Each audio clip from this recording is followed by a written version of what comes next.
Hi guys, what is up? If you're new to the channel, my name po is Lester and I'm a first-year medical student from St. Paul University, Philippines. And right now, based sa title po ng video na to, I would like to show you what's on my iPad as a first-year medical student po here in the Philippines. Yung mga isi-share ko po sa inyo, these are the applications that helped me or that I'm currently using po ngayon as a first-year medical student po. Actually, this video is inspired sa mga napapanood ko dati na medical students na nagpapakita kung ano yung mga ginagamit nilang applications and whatnot, ganyan.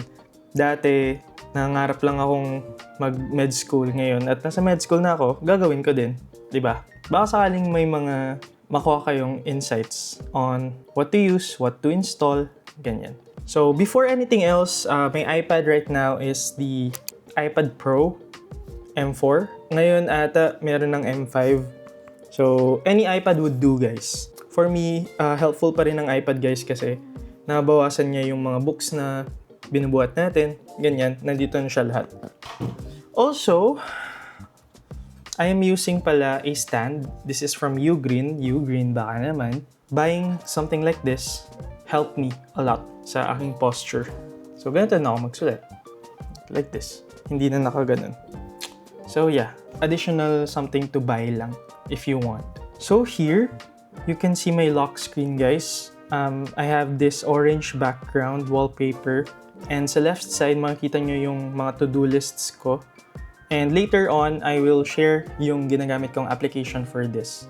So if we open my iPad, ito po yung first page ng aking home screen.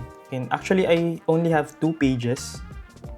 Yan lang, yung mga stock applications that comes with the iPad and yung mga ginagamit ko. So first, I have here, you could see, guys, sa left side, the time. This is actually a widget from Widgetsmith, I think. If hindi ako nagkakamali. Yeah, Widgetsmith, this one. Itong katabi ng Zoom. So here, you could customize widgets, you can use photos, calendar, time, and ito, ginamit ko siya as time, kahit may time na sa taas. And para lang every time I open my iPad, nakikita ko ng malaki yung oras. And right beside that, makikita nyo yung picture ng aking mom and ng aking sister para every time I open my iPad, na-inspire ako mag-aral. You could also actually change this photo into an album, like parang slideshow. But for me, constant lang na ganyang photo. Right below that, you could see the calendar. This is also from Widgetsmith. Below is isa sa mga most used apps ko. So actually, you could use reminders naman. But for me, I use this po. And this app is called Minical. So parang mini calendar. Minical. This one. Minical. Yan, yung mga calendar dyan sa gilid. What this does is it works the same lang with your reminders. For me, I love the user interface ng application na to. Actually, it is a free app and may bayad lang siya kung gusto nyo yung pro features niya. Like no ads, pwede nyo palitan yung app color, and whatnot. So here, makikita nyo, tomorrow, February 8 at 2 p.m., I will review for our Fisho quiz. Ang gusto ko dito kasi sa application na to is how easy you are to add your to-do lists, your reminders. So for example, punta tayo sa February 10 and I'll add an event. So I'll type edit video for YouTube. Pwede nating palitan yung date or yung time. So February 10, let's say I'll edit at 8 p.m. and matatapos siguro ako ng 10 p.m. And then here sa baba, you could change what calendar, what type siya. So ako nilagyan ko siya ng gala, ng school, at to-do list. So for example, to-do list sa bahay or to-do list na kailangan important siya, nakalagay siya. So for this, I'll set it as to-do kasi hindi naman siya school-related. And I could also add notes. So upload this on February 14, for example. Ayan. You just hit the check button, guys, and ma-add na siya. And automatic na siya mapupunta dun sa widget natin sa first home screen natin. So, like, ang minimal niya kasi tignan. That is why I love this application kasi parang you could see your whole week tapos nakalista yung mga to-do lists mo. This is Minical, guys. You should try it. And yung mga stock apps ko, I have the camera app, photos, maps, calendar, reminders, notes, clock, app store, weather, files. Nandito lahat ng aking mga books, ng mga chances, ng mga topics namin. And also, one thing na natutunan ko sa Files app is you could make this type of reviewer, yung 6 na slides, by going to the file and then print and then change the layout to 6 pages per sheet. And then makikita nyo na siya dito. And then i-zoom lang natin, ipipinch lang natin. Wait lang natin. Ayan. Meron na tayong 6 pages per sheet na reviewer. And then you could import this to your note-taking application. And then, of course, I have Safari if I were to search anything. And utilities, voice memos. Important din to kasi I record our lecture here. And then, sa baba, meron tayong settings and hero. And sa pinakababa, yung aking dock is my most used apps. Of course, I have my Messenger para updated ako sa mga schedules namin, sa mga announcements namin sa classes. And of course, I have ChatGPT. And since we are living in a world na ina-embrace na ngayon ng artificial intelligence, I have this also. But I use ChatGPT if sometimes hindi ko maintindihan yung binabasa ko sa reference namin. Nagpapatulong ako sa ChatGPT para explain this easier.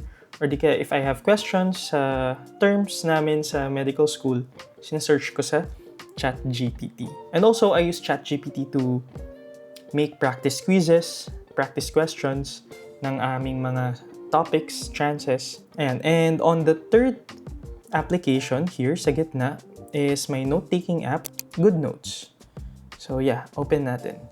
So here's a GoodNotes. You could see folders ng mga subjects ko. Yeah, I love this application, guys, kasi easy lang siya gamitin. Like, the user interface of this application is not difficult to navigate. And you could make notebooks, folders. And so, let's try, punta tayo sa neuroanatomy kasi yun yung topic namin kanina. So, let's try this one. What I love about GoodNotes is, and like other note-taking apps, syempre, pwede ka magsulat, you adjust the thickness of your pen, and all. Magandang feature din ng GoodNotes is itong tape. For example, itong tape, you could cover. Ayan, pwede nyo i-cover yung terms. So, the blank adheres to the inner surface of the skull. Outer periostral layer. Then, pipindutin nyo lang, magpapakita. So, pindutin nyo ulit, magko-close. So, parang, yeah, it's a fun way to study also. One more thing na gusto ko dito sa GoodNotes is meron parang sticky note and you could expand or minimize para hindi cluttered yung notes mo. So, I have an example here. So, ito, CSF flow. So, I was studying the flow ng CSF and nilagay ko siya sa isang note para hindi niya matakpan tong, what do you call this? Itong diagram na to. Pinutin nyo lang siya and babaki na siya. So, chord plexus to lateral ventricles, blah, blah, blah. And if you want to minimize, just press that. And lastly, sa bagong update ng GoodNotes, guys, meron na silang in-include na whiteboard. So, meron akong example dito. I tried it nung bagong update yung application. I tried using the whiteboard sa aking biochem. Ayan.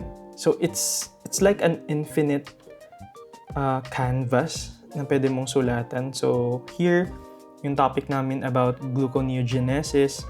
So, pwede mong sulatan kahit ano. Pwede kang mag-add ng arrows. Kanyari, arrow dito, arrow dyan. Tapos, connection, blah, blah, blah. Pwede mong gamitin tong whiteboard na to para ma-expand palalo or like to test lang yung knowledge mo or what. Kung paano nyo gustong gamitin. And so that is GoodNotes, guys. If you want a in-depth review on how I use GoodNotes, comment lang kayo dyan. Next is my Notion app. Nandito pa yung aking Actually, hindi ko na siya masyadong ginagamit. But, I use this noon to write notes, check my progress sa mga review ko. For example, itong NMAT review ko last 2023. Ang natapos ko lang guys, perceptual at biology. Ang galing, di ba? Itong music app, of course, in or out. Yes, this is our jam. Di mawawala ang music. Kailangan ng music guys para makapag-distress tayo. So that's it for the first page. For the next page, here are some of my used applications. The first widget here sa taas is called PomoFocus. If you're a fan of Pomodoro, this is a good application. Punta tayo sa Focus and study session. Focus for 50 minutes, 4 times, and may break na 5 minutes in between. So for example, let's start that. Balik tayo sa home screen and yan, magpapakita siya dyan. Or okay lang din kung gusto mong ganyan as a whole. Okay? And of course, my SocMeds. I have Facebook, YouTube, Netflix, Discord, and ang aking Google folder. Nandito yung Gmail. Of course, hindi mawawala ang Google Drive. Nandito yung mga files namin ng buong batch. Mapa trances, books. Of course, Google Meet. We actually do not use Google Meet. Pero nandyan lang siya just in case. And our Google Calendar. Nandito yung mga schedule namin. Our subjects are color-coded para mas madali namin siyang ma-differentiate. Here, sa medical, I have these medical apps. And yung pinaka-ginagamit ko dito, guys, is yung Atlas.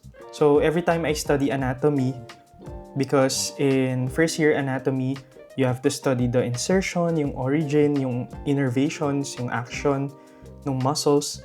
And this actually was a great help and still a great help, lalo na kapag visual learner ka. Mas maintindihan mo yung binabasa mo kapag meron ka nito. So here, for example, punta tayo sa back, muscular system. So you could rotate the body, rotate that body. And so for example, this is the trapezius. So makikita mo na this is the left and the right. And kapag pinindot nyo yung book dito sa taas, meron na siyang definition. You could read this. Nandito na rin yung origin, insertion, innervation, and action. Kapag pinindot mo naman tong stethoscope sa tabi, you could actually read some clinical correlations. Also, sa tabi ng stethoscope, merong muscle details. Ayan, kung gusto mong mas makita kung saan siya naka-insert, saan siya nag-originate, makikita mo. Also, the blood supply. Okay, di ba? The innervation, anong nag-innervate dun sa muscle na yun. So, balik tayo. You could also isolate, kung gusto mo yun lang makita mo. You could also dissect. Tanggalin mo yung muscle na yun. Palalim ka ng palalim, ayan. Dissect ka lang ng dissect, go. Pwede mo ring pahigain, prone, supine. Just like in dissection para mas ma-appreciate mo and whatnot. So, this application was really helpful and yeah, sobrang helpful nito guys. So, if ever man na mag-start kayo sa inyong medical journey, this is an application na hindi pwedeng wala kayo. Must have. And then yung others ko guys, Shopee, Zoom, Pinterest, Block Blast.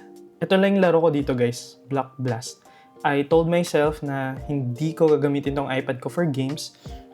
I actually play Mobile Legends pero dito lang sa phone. I strictly use my iPad for school. And yeah, yun lang yung laman ng iPad ko guys. So, that's it. And sana meron akong na-share sa inyo sa mga ginagamit namin sa school, ginagamit ko personally.